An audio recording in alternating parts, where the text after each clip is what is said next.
All right. I am live in YouTube. Welcome, everybody. My name is Anna McGee. I have been a personal trainer for, oh gosh, 35 years plus, group fitness instructor. And welcome to my YouTube page. This is my Sunday morning live chat that I have a Facebook group called Fitness and Fat Loss for Women Over 50. We do a live every Sunday morning. And yeah, we're going to go with that today. So I have a couple topics. It's my first time doing it, so I want to make sure everything's okay. And today's topics are going to be why your small wins lead to your biggest results. And the other one is just a little bit about what's in our food and how why the ingredients matter. So I can't see any comments on here, so I'm just going to continue talking. And like I said before, I will upload this into the Facebook group later on today. So welcome, welcome, welcome. So why your small wins lead to your biggest results. And we talk about this a lot, like small habits, taking small steps towards goals. We started that 10-minute walk, I don't know, 2 years ago, like after a meal, make it so simple that you cannot not do it. So and as we well know, we talk a lot about it's not about being perfect, right? It's about these little small wins that sometimes we think are not going to do anything because they're so small and minute, and you don't really see or get results from it, even, like a day or 2 days or whatnot. So, um, some things like doing a healthy meal prep for the next day. I talk a lot about on Sundays, look at your week. Maybe not set out food, like a couple of you guys will make food for the entire week and prep that, which is awesome. But if you can even get a couple of days in, like Monday, Tuesday, right? Take Sunday and get that food prepped. If you're especially have a job and kids and you're running around, just being a taxi, that gets long, and then you get past the point of being hungry. So just taking those steps of even just taking a look at your week coming up in front of you. I call it winning the week, and I'm actually going to put a program together that calls Win Your Week. So let's see. So if ever, a lot of us have started, new health kick with these, the best intentions, only to feel like failure the moment you miss something. Like I've had a client, I think of one in particular that she was, our usual like type A, right? She wrote up a program to run a marathon, and it was very exact. And she's a mother of three and just a busy, busy lady, volunteer queen, and all of the things, and set it up on this perfect schedule for 12 weeks, right? And of course, kids get stuff happens, curveballs happens, and um, then she's off. She's like, doesn't feel like she's winning at it, or the perfectionism kicks in, and then you're just going to stop doing it because it wasn't that. So that's why I'm really about taking 1 week at a time for sure. Really take a look at that. So, anyway, go on from there. So, yeah, if you have an off meal, a lot of you guys have done that. A lot of us, I should say, have done that. You start a plan. Maybe by Friday or something, you like go off on a Friday, and then you're like screwed for the weekend, so you start again next Monday, right? We've all done that. Let's see. You're not alone. Of course, you're not. We're all together in this.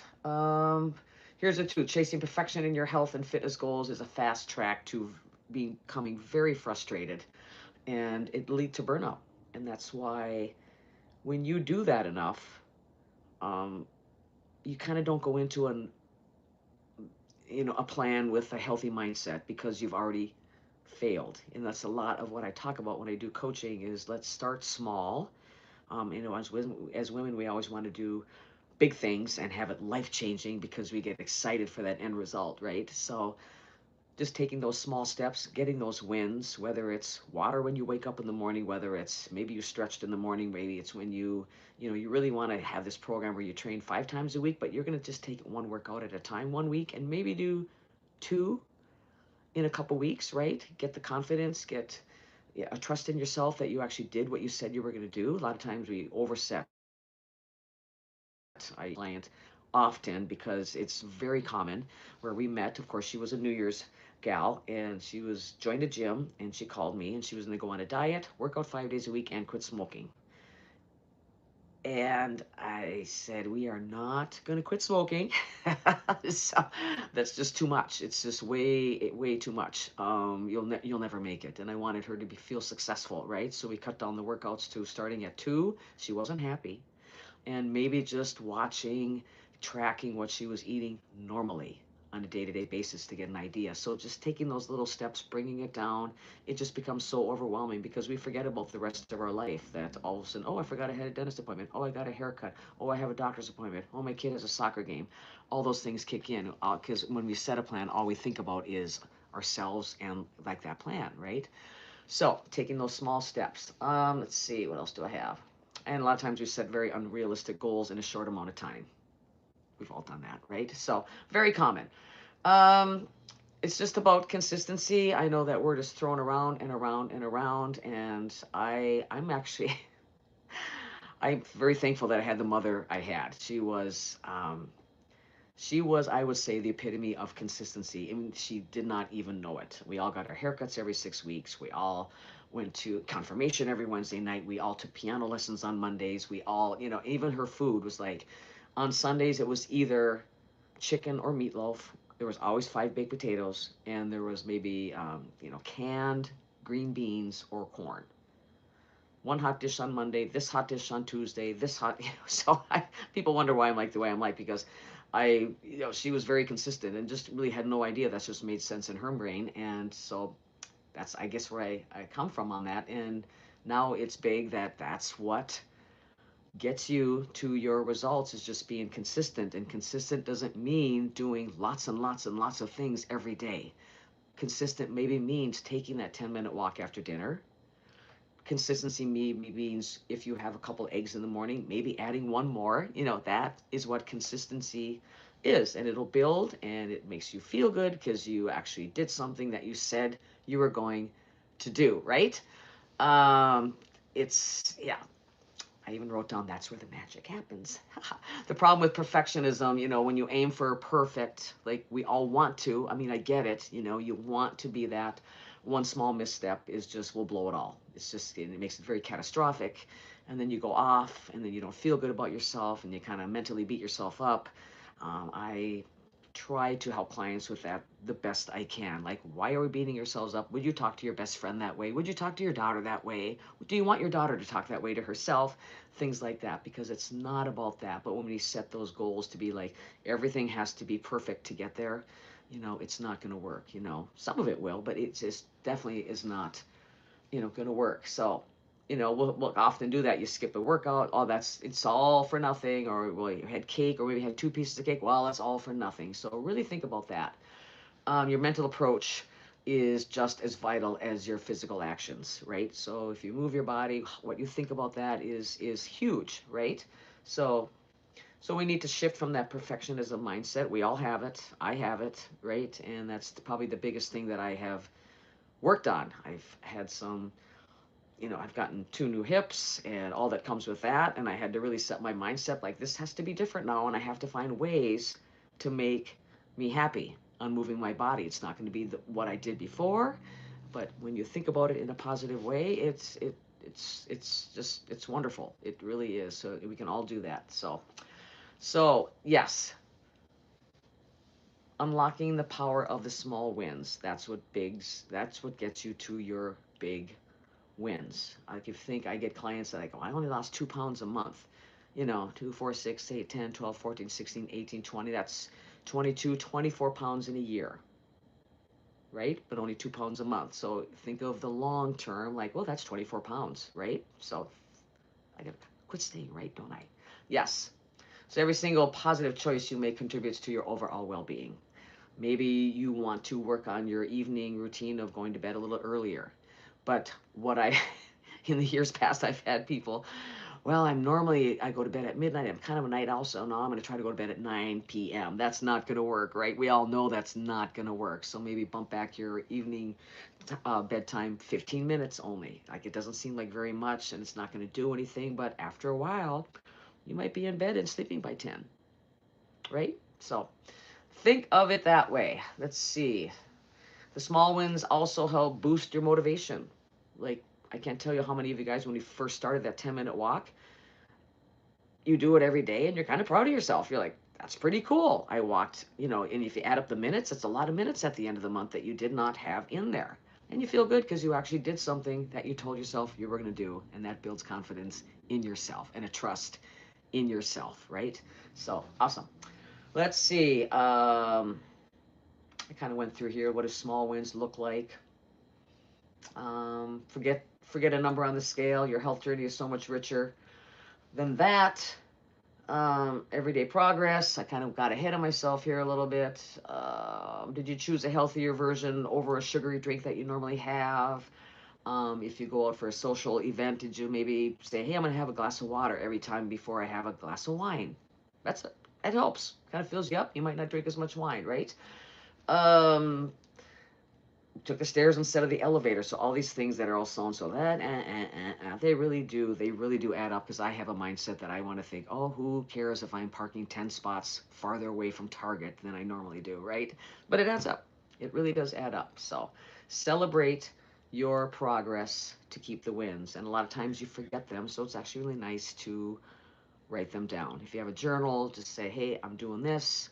Even if it's a movement goal on a Sunday. Sometimes the food thing is hard to go 5 days ahead of time as far as what you're going to eat, but get a couple. But sometimes if you look at your schedule, knowing like, okay, I can fit a walk in here with my friend, Tracy on this day at that time. Hey, I have time to go to yoga class on this day. Mark it in your calendar. I have time to, go to my fitness class that I'm going to or my weight training class on this day. Mark them down so they become very important. They're appointments with yourself.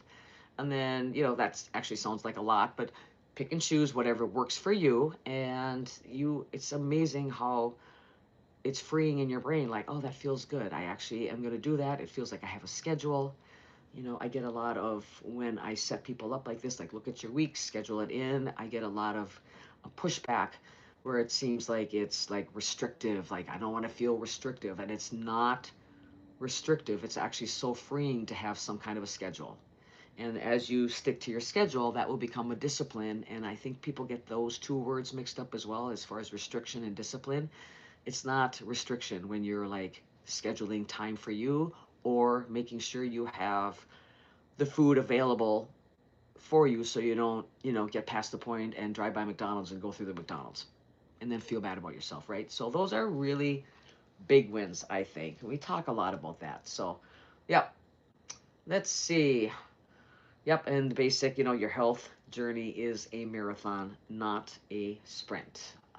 And it's full of like little curveballs, like we talk about. Like everyone gets a curveball. I just had one of my very long-term clients. I met her here this morning because last Monday, and this is a gal, she's been with me for like 12 years. It might be more than that.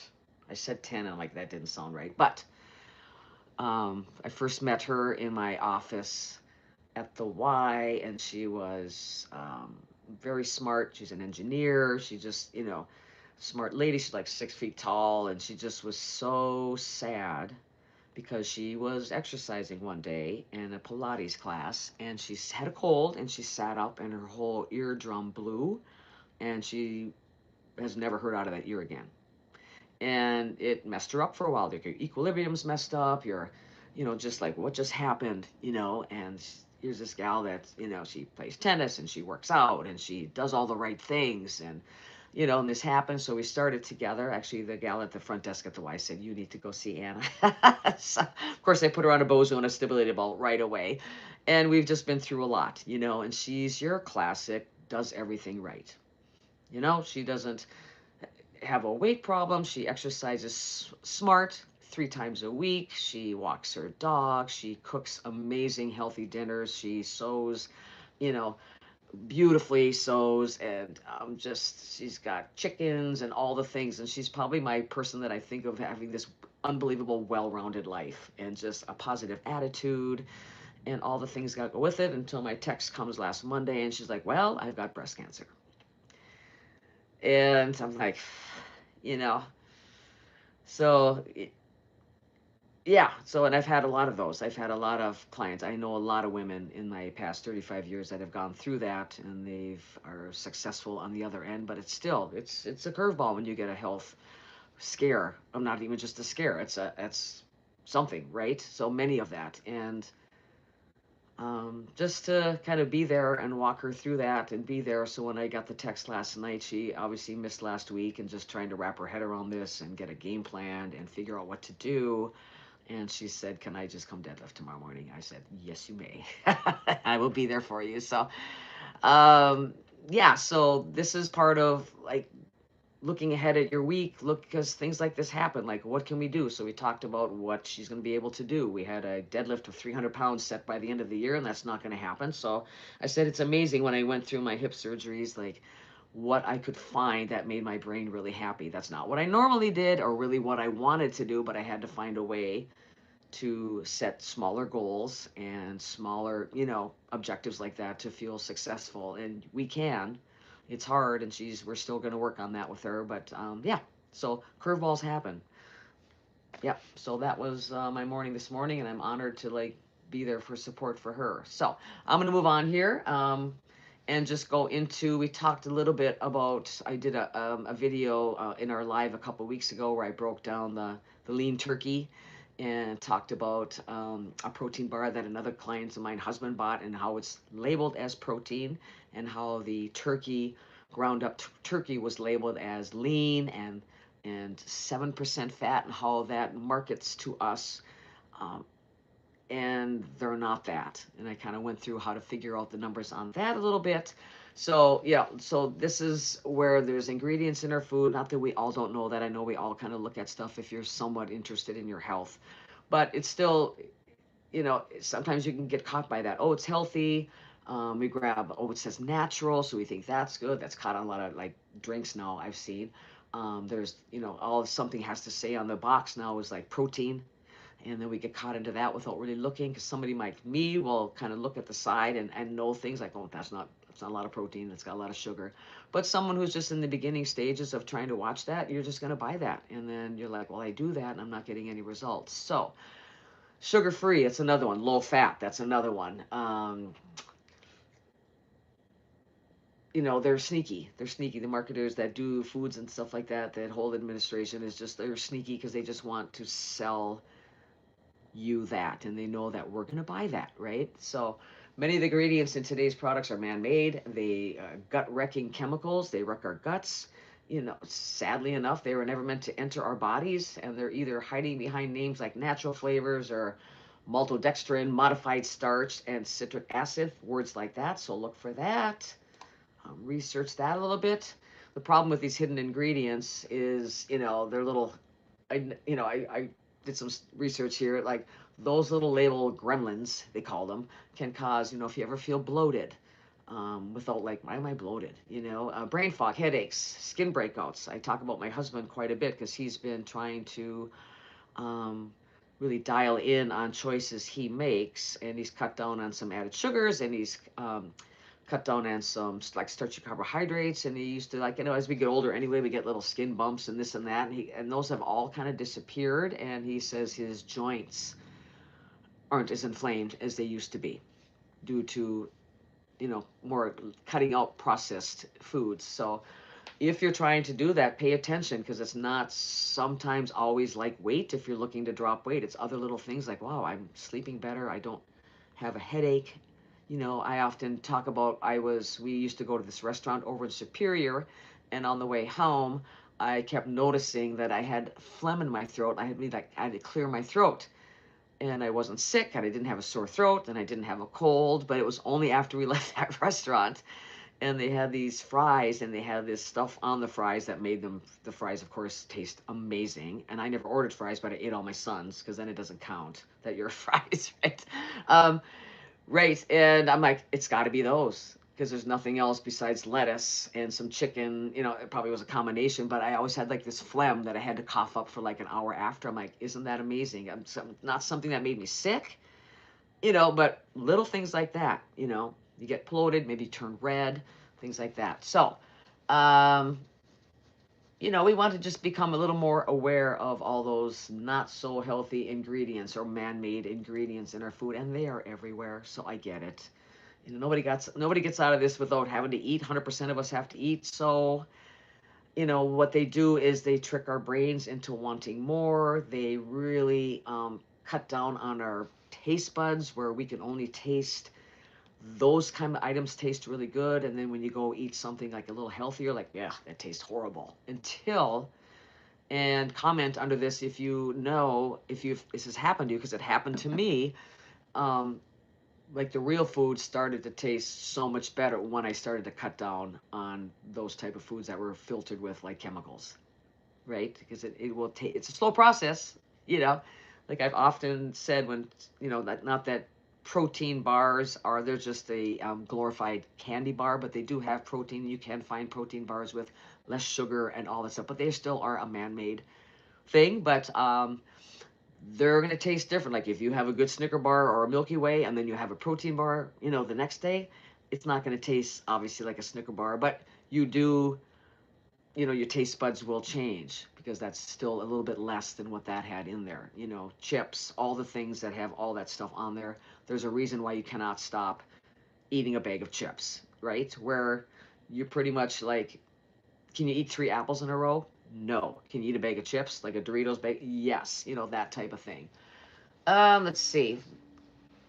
Here's one that I know is in my refrigerator right now, and I think it's a staple of everybody's, if you have company or just kids, your ranch dressing, loaded with, all kinds of things, all kinds of big words, right? Artificial preservatives, dairy that causes inflammation. Exactly. It's a crowd pleaser. Like everyone loves ranch, right? Even my husband will dip his fries in ranch or veggies in ranch and all the kind of things. But um, it's a pantry staple and it's a gut wrenching food. So, or, you know, so there's healthier ways of making ranch. I thought I posted the recipe here, but I did not. I can find it again, how you can make your own homemade ranch. I'm sure some of you do. I see Trisha's on here, and you probably do that already. Um, Look at that. Look at things like that in your fridge. If there's a different version of that that maybe you can make, or a healthier version in the store, with maybe less sugar, maybe less big words on there. So, and once again, it will take your taste buds a while to acclimate to that. Yeah. So let's see. Excuse me. Wow. If you've been eating the standard American diet, which is funny that it's sad, right?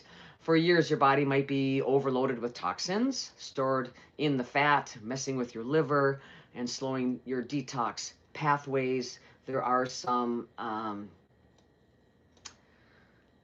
supplements that can help with that. I will put in underneath here, and for sure in the Facebook group when I add this video to that, there, like my friend Christina Kintop, she is my go-to person for, every supplement I take. Enzymes that help me break down protein, because I eat, as we get older, we don't break down and process foods the same way, so that helps me because I eat a lot of protein, helps me break down my chicken that I eat. I get my magnesium. So she has, and it's on my phone, and I forgot to put it in my document here, a purifying system that helps clean out liver and pancreas and all those kind of things. I'll put it in here if you're interested in doing a consultation with her, but she's very smart about things like that, and that's her thing. So I don't talk about that because I talk about things like this, and I'm about the body and moving our bodies and nutrition, but she's the professional at like, what are we actually short on and what can we help you with? So anyway, it's 10:25. I try to wind these up in about 30 minutes. So this was my first YouTube try, so I hope it went okay. And like I said, I will download it into the Facebook group, so it's in that group. So we're not getting rid of the group. I'm just going to try a different platform for the videos so that can stay in my YouTube channel as well. So I hope you have an amazing Sunday, and thank you everybody for jumping in and listening to me this morning. I appreciate your time, and have a wonderful day. Thanks.